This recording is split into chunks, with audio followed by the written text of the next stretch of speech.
everybody, Corbino here, and it's time for another Thank God It's Wednesday, and we're going to start it off with The Walking Dead 176, New World Order, Part 2 of 6.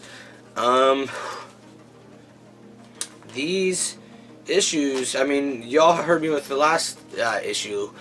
They're making me nervous, definitely making me nervous. Just these people in their suits, I'm really not a fan of. But, well, it's just they're too official and scary. I don't know. So last we saw Michonne realizing that her daughter Lodi is in this Commonwealth place, and she's crying, freaking out. She wants to get there now, rushing everyone, and they're rushing into town.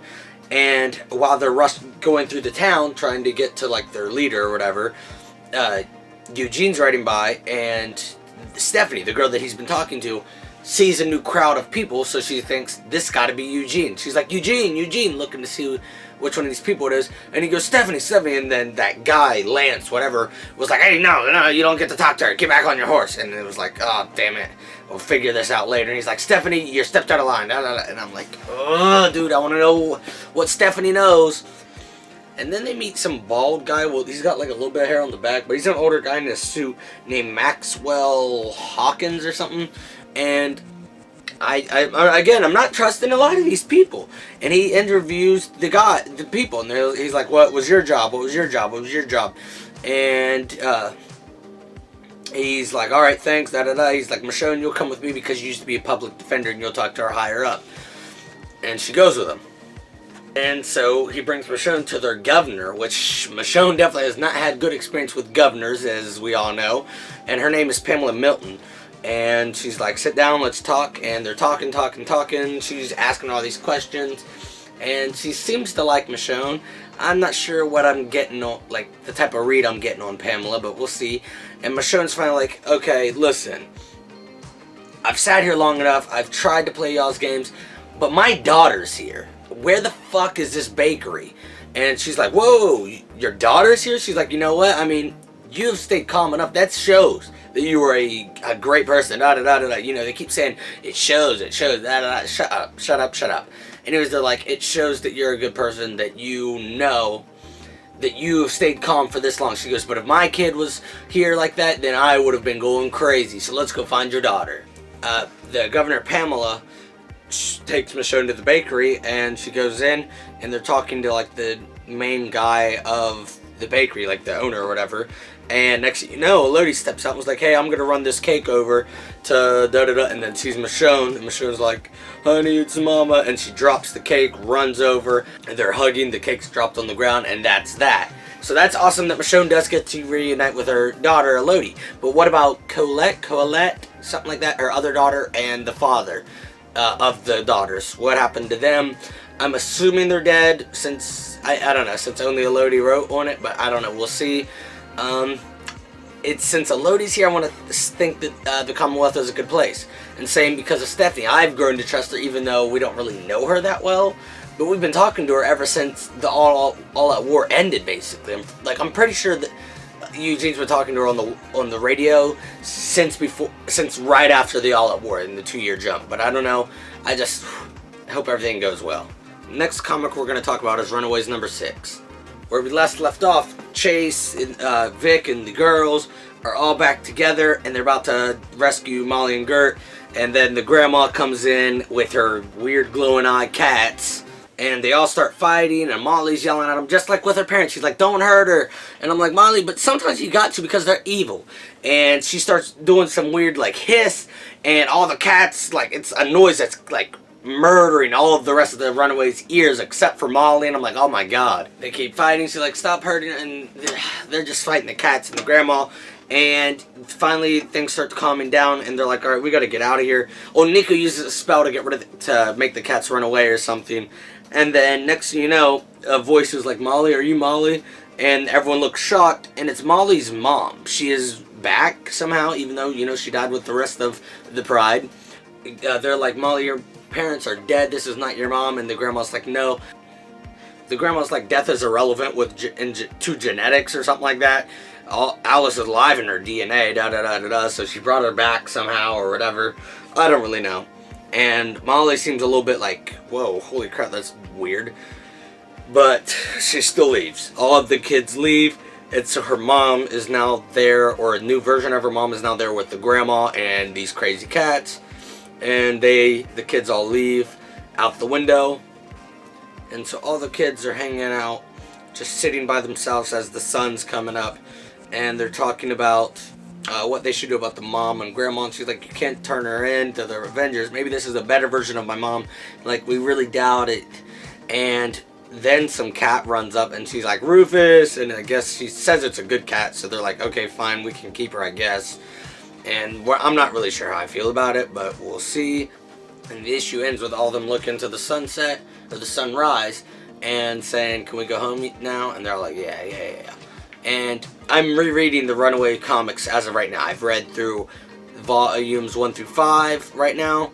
That collects the original 1 through, like, it collects from the first issue to when they defeat the Pride, whatever volume issues that is. Then when they restart it at issue 1 again to issue 12, I think. Either way, volumes 1 through 5 is where I'm at. I still need to find 6 through 11. And I'm not sure where, because it's been years since I've read the Runaway, so I don't know where they last were living. I have no idea. But it looks like they're going home. Next comic we're going to talk about is Paper Girls number 20. We left off with that old lady having the girls at gunpoint, and I'm like, oh my god, I don't have time for this. But they read my thoughts. It was like, hey, we don't have time for this. And one of the 3 guys the old lady shot, like the redhead guys, like was still alive, I guess, hopped up and zapped, vaporized or whatever. And then they kick her or kick the dude and knock him out. Now she's like on fire or something, I don't know. Either way, now Tiffany has one of their little zapping wand things. It is like, follow me. Finally, the other girls, not just Tiffany, can see robots, and so they get inside and they're trying to repair it so that they can time travel. And they're saying they're going to take the adult Tiffany with them because, like, we can't just leave her here. I'm not sure how that's going to play out or what they're going to be able to do with that, but we'll see. And the people, I mean, again, this comic is still so confusing, but like the bad guys of this comic, they're sending down some like even bigger robot with like a plus sign and red, like, you know, like an ambulance or some crap to come down to help out that robot or whatever. And that doesn't really work out because it starts to try to attack the girls in their robot, but then when he stomps on them, they vanish, and it's because I believe they time traveled somewhere else, or maybe they teleported. Yes, alright, and then they time traveled to some futuristic looking city thing. They got like a train that's floating on air, it looks like, and just, I can't wait to see what happens next, because we haven't really been in like a cool, super, like, you know, stereotypical future type place. So I can't wait to see what happens with that. Next issue we're going to talk about is Mighty Morphin Power Rangers number 24, the Shattered Grid Prelude, whatever Shattered Grid is. So Rita tells Finster, we know that Finster has set 10 monsters around the world, but they're going to slowly appear one at a time. But Rita tells Finster to let them all loose right now, and he's like, no, that's not the plan. She's like, you'll listen to me. So he sets them all loose right then, and we only have 6 Power Rangers with 6 Zords, and we're like, uh-oh, how are we going to handle 10 at a time? And some of them, it's going to be a very difficult thing.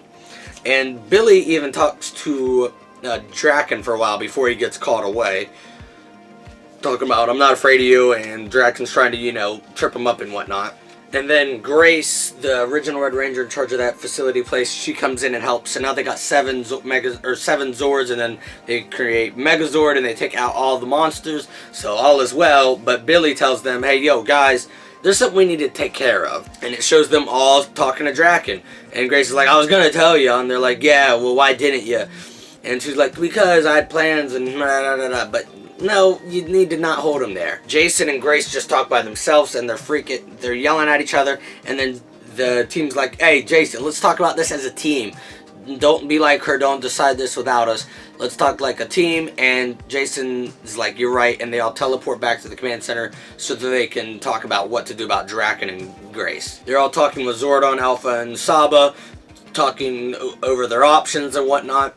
And Saba, you're thinking, Saba, what are you up to? You look like you're up to something. And he is. He appears to Draken, and he's gonna kill him. But when he zaps at him, Draken pulls up one of his little chain plate thingies, blasts it off. So now he's got an arm free, and he's like zaps them all off.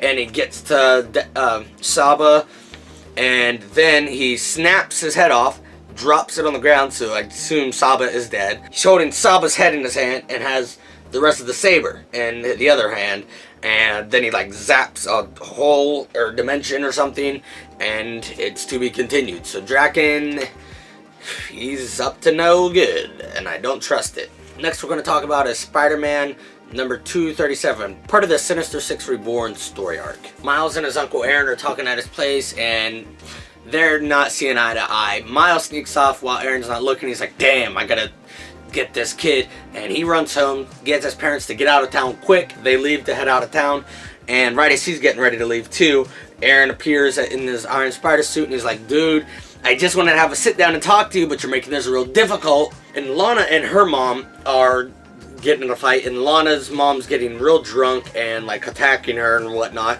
And then we cut over to Hobgoblin trying to steal or trying to kill the Red Hulk, and the Red Hulk's like, yo dude, I'm taking out smaller than you, da da da da da. He's like, I took out the original Hobgoblin or something like that, I believe. Miles and Aaron, they fought a little bit, but then they start talking again, and they're still not seeing eye to eye. But Miles, I don't know, I'm getting a little nervous with Miles and Aaron because they have history, so I'm not really liking that. But it cuts to that girl that Genki's been seeing. I don't remember her name, but she's some type of blogger, and she looks like she's trying to figure out how to come about recording a new blog to tell everybody who Spider-Man is. And if she does, I'm gonna beat her ass. I mean, I'm not going to, but I'll send someone to. Cause she, just lordy, come on. Next we got a Scooby Apocalypse number 22. We've only had 3 of these Thank God It's Wednesdays, and I don't believe I've talked about Scooby Apocalypse once.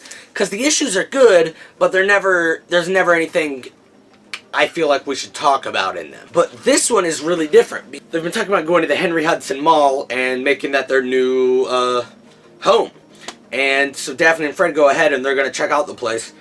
And there's dead monster bodies everywhere that say Mears and CJ Nickel. I don't know if that's supposed to be JC Penney, because, you know, CJ and then Nickel, like Penny, but like, you know what I mean? And then Mears, I'm assuming is Sears, but I don't know. And I mean, if it is, it's like it's exactly my mall, because that's what's at the opposite ends of my mall. Either way, they look like they're wearing jerseys in red and blue, like they went to war and they're dead, and it's like, what the hell? So Fred and Daphne are searching throughout the mall, and they're gonna go into they go into CJ Nickel, I think, but maybe Mears. Either way, they go in there and they start hearing shoop, shoop, shoop, shoop. And I'm like, what the hell is that? And they're also like, what the hell is that? And it's getting louder and closer, and you're like, ah, shit, come on, what is that? And they're like, oh my god, someone's saying something. And it's a chant. Someone is saying, shop, shop, shop. And it's the monsters. They're coming out. They're going to battle. And so they're battling each other. CJ Nickel versus Mears. And I'm like, what the hell is happening here? Velma and Shaggy are trying to get down to find Fred and Daphne, even though Daphne told them to stay behind. But they're still coming in. And they're like, yo, be quiet, because they're freaking here. There's monsters. And we got to get out of here. And I'm like, uh-oh. And then also Cliffy, Daisy, and Scooby are back at the Mystery Machine above the sewers where they snuck in. And the sewer, that Cliffy looked down in the sewer, like down the sewer lid area. And there was a monster down there, but it like snuck off, and I don't know what he's up to. He looks like he's thinking, like he's actually smart. I don't know though. But that was it for this issue, because it's just so weird, because I've seen the monsters attack each other, but not like this before. So it's something different. Next we're going to talk about is Go-Go Power Rangers number 7. Not a while back, like last month or the month before, we figured out how Squat joined Rita Repulsa's gang. And we may not have figured out Finster, how he joined her gang, but we definitely figured out some backstory to Finster. And we figured out Goldar's backstory. So it's really cool that we're seeing the background of some of the villains. And this issue we see how Babu joins her gang. And we last left off with the Rangers with Billy saying that he thinks Matthew should take his place, and they're like, no way, dude, Zordon chose you, not just because you were standing around there. And Zach definitely doesn't like this idea because he knows something's up with Matthew. They're getting ready for homecoming, which in movies and shows they're always going to homecoming, rarely ever prom, but they treat homecoming like prom. But homecoming's not as special as prom, just saying. Anyways, Zach and Billy look fly as hell. Matthew is breaking out of Rita Repulsa's place, and he's beating up, he's like, got a fork to squat, and he's like, you're gonna lead me out of here and squat. Does so because he's a little, you know. All the gang's there at the dance, except for Jason right now. They all got their dates, even Bulk and Skull. Everyone's having a good time, getting photos taken. Some girl previously told Bulk to drop out of the race, but he kept not doing it. And now all the Rangers are like, yeah, come on, Bulk, and everyone's cheering for him. And he quickly is like, you know what, I draw my name from the race. Because that girl said if he won, she was going to do something really bad, or I don't remember. But she's just being a bitch. There's no need for it. And so Bulk's real sad now, and the girl's real happy, and I'm like, God, that's freaking so stupid.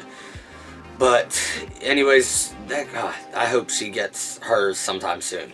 And so Rita decides it's time to get fake Matthew to start attacking the Rangers. She's like, no, wait, not yet. And so he starts running out of the place trying to get out, and he starts changing into his real form, and Jason finds him and kicks him. And Jason looks pretty fly, but not as fly as Billy and Zach did. And all the Rangers find him, and Kim's hurt because that's not the real him. And he, like, basically absorbs the arrow she shoots at him. And, oh my lord, they're all like, Matthew, dude, how long have you been like this? And he quickly shows him his real self, and it's real creepy. He's, like, giant. He's got these big old arms. Like, he's built like a, I don't know, like a weird-looking gorilla sloth or something with multiple heads. And he's got little, like, praying mantis things up on his shoulders, and it's real creepy. And he's like, fine then, I guess I'll have to destroy you. And I'm like, what the, dude, you were really starting to like the Rangers, and I was liking that you like the Rangers, but he's going back to his true nature. Next comic we'll talk about is TMNT issue 79. April's parents are being sent a robot car, or like a Uber but with a robot, from Stockman to pick them up, but they're also recording the big fights between, you know, Earth and the Triceratons. And Bishop is freaking still controlling Slash and beating up the Triceratons, and God, I hate Bishop. Oh my lord, I hate him. The Turtles are still fighting with Splinter about what to do, and Splinter's like, you guys are still gonna stay here, because I know you guys, and we don't have time for your shenanigans. And they're like, no, dude, like, this is real. We can stop this battle before it gets too crazy.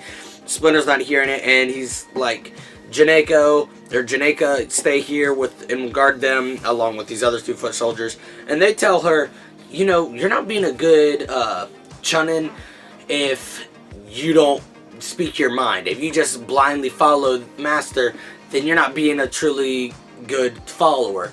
And there's something like that, and she's like, okay, yeah, I get that. And Leo calls her Jenny, and I don't think I've ever heard anyone call her Jenny before, but now he has. And I'm a little nervous because I'm like, there's 2 other foot soldiers in there. Maybe they hear it, but I don't know. The Turtles are now on the street, and they're taking out some of Bishop's men, but they helicopter starts going shooting at all of them, and so they're like, we gotta get out of here. But then they're just kicking ass. You know how the Turtles do. They're always kicking ass, and it is just dope having all 4 brothers together like this, and just, God, they're destroying. And then the Triceratons, they're making some church their base for now. Commander Zom is talking about telling every Triceraton that's there what's going to be going on. He's like, and one day the strongest Earthling will rule this place. And you hear a voice, perhaps Commander Zom, but first you must survive this day. And it's Splinter with some of his elite foot soldiers. And I'm like, Splinter, can you just go the fuck home? I don't like you anymore. I don't care about you. And then you hear another voice saying, and that's why we're here. And then it cuts to, and the Turtles are here. They're beat up. They definitely got bandages and shit. But they're here. The 4 Turtles, Triceratons versus like 5 elite foot soldiers and Splinter. Come on. We know who's winning this. Next we're going to talk about is Teen Titans number 17, Evicted. This is what I'm talking about. In a video, either it's out, maybe, or maybe it's just scheduled to be out. I don't know. Either way, it's been recorded and edited. It just may not be up yet. And I'm talking about crossovers. This is what I'm talking about. The Titans Tower is somehow destroyed because of events going on in, like, Dark Knight's Metal or something. Like, I don't have the money or time to be reading all of these different story arcs. So now they got to find a new home because their home is destroyed. This little kid is getting bullied on a bus, and he tries to steer it off a bridge, which he does, and the Titans save all the kids and whatnot, and they talk to the bully about, you know, how bullying's bad. And Beast Boy, he is left because he's like, I don't think I really belong here anymore as of right now. and he meets some girl that's a big fan of his, I guess, and she introduces him to her whole group, and it's a bunch of like hacker people or something. I don't really know them. They're big Beast Boy fans. They take this drug that like makes them real happy and like in another world or something or crap, and now Beast Boy's on this drug, and it doesn't look good for him because he's looking pretty psycho. The main reason I wanted to talk about this one is just because now it looks like he is going to be on drugs, on some type of drug, and now we're going to have to figure that out. Last issue for this month is Champions number 17. The OG Viv, who is now human, is voice chat or video chatting with the Champions, talking about how she does not trust her sister and something is up, but her sister's also listening, so that's creepy. The Champions are now crowded with all these other Champions hanging out at their headquarters. They're all playing video games, hanging out, and they're not really a fan of just having all these people here, like, but it's, I don't know, we'll see how that goes. OG Champions, we're gonna go visit Viv at her house, but Robot Viv causes an accident, causes a couple accidents or whatever, so that they have to go to those instead, so that they can't come see Human Viv, and so she starts attacking regular Viv, and it is not looking good. And also, Vision, we know, has been sneezing, and it's been very odd for him to be doing that. Vision has been sneezing, and apparently he legit has a virus, like a computer virus, so he's getting sick. And that's what's been wrong with him lately. The Champions are stopping all the different things that the Robot Viv has put into action to keep them from getting to real Viv, and she is attacking real Viv, and she's telling that father only wants one daughter, and it's me. You're not even supposed to be here. And she's like, no, that's not true. He'll love us both. And she's like, no, not enough room for both of us. They're running through the house. She like breaks one of her fingers, and she calls the Champions, like trying to call them with their phone, and she's just beating the crap out of her. Robot Viv is like shooting electricity from her body. It's getting real crazy. And then real Viv takes a lamppost or whatever and stabs it through her, and she's on the ground. As of right now, turned off. I don't know if she'll wake back up or what. And then Spider-Man, Miss Marvel, and Nova show up, and they're like, what have you done? And so now it's like, crap, is she going to get framed for doing something bad, or what's going to happen there? I hope you guys enjoyed this month's Thank God It's Wednesday. Sorry for the delay. You know everything that's been going on. Let me know if you've read any of these issues, and what other comics you've been reading this month, or what comics I should try. Yeah, just leave it in the comments below, or on other social media platforms. And until next time, stay geeky. Hello, Hannah here, and this is ya boy Caesar. We just want to tell you about Bullymake. It's a subscription box for dogs. Caesar here loves it. And if you use promo code IG10, you can get 10% off. Just go to bullymake.com, type in IG10, IG10, and isn't that dope? So get that Bullymake box, subscription box. Bye!